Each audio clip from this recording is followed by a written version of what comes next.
le tirage au sort de la Coupe du Monde donc, des cadets qui se jouera donc, dans le mois de novembre du côté du Qatar. La Côte d'Ivoire a hérité donc, du groupe F en compagnie donc, du Mexique, de la République de Corée et également donc, de la Suisse dans le groupe de la Côte d'Ivoire. Quand on regarde donc, la présence du Mexique, de cette équipe suisse et de la Corée, est-ce que la Côte d'Ivoire, autrement, est-ce que le coach Baseliki Diabaté et ses poulets ont des chances de se qualifier pour, pourquoi pas, le deuxième rendez-vous?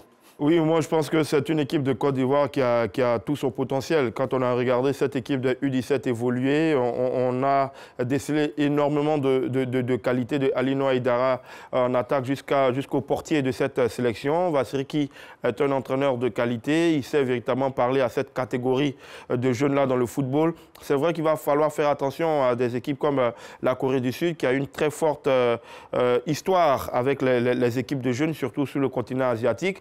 La Suisse, le pays helvète n'est pas forcément sur les tabloïds au niveau des sélections A, mais également au niveau des jeunes, ça travaille fort parce qu'en Europe, ils ont compris que l'avenir des sélections A passe par de fortes sélections de jeunes. Pour moi, la Côte d'Ivoire et le Mexique sont à peu près de niveau mitoyen. Il va falloir donc aller titiller la Corée du Sud et la Suisse. Mais je le dis et je le répète, il va falloir regarder les adversaires droit dans les yeux, réciter notre football et il y a de la place pour ces éléphantaux. Le Mexique a remporté donc à 2 reprises ce trophée, puis sinon la Suisse a soulevé le trophée une seule fois. On espère tout simplement que Baseliki Diabaté et ses poulains réussiront cette campagne comme l'ont fait donc le dévancier en 1987. C'était lors donc, de cette Coupe du Monde au Canada. On termine avec le football en souhaitant tout simplement bonne chance donc, à cette jeune équipe des éléphants U17. On a vu de très bons joueurs dont Alino Aïdara, il y a eu Vaboué, il y a eu également des joueurs comme Tapé qui sont à la recherche de la confirmation dans cette équipe des éléphants de Côte d'Ivoire. Et puis Roméo, pour vous, même si le Nigeria, le grandissime favori ou le pays le plus titré est absent, il y a quand même de très bonnes équipes. Laquelle de ces équipes-là vous voyez comme favorite?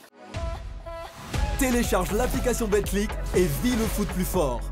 J'ai envie de mettre une pièce sur l'Angleterre. L'Angleterre qui est en train de disputer donc, une compétition actuellement en Europe qui avait déjà la mi-temps 4-0 de différence pour cette équipe anglaise. Attention donc à cette formation-là qui est assez outillée, qui est en plein rodage et surtout qui va arriver à cette compétition avec un état de forme assez optimum. Allez, vous avez la possibilité de voir donc à l'écran la composition des différentes poules, mais également de voir donc la position de nos différents représentants pour le continent africain.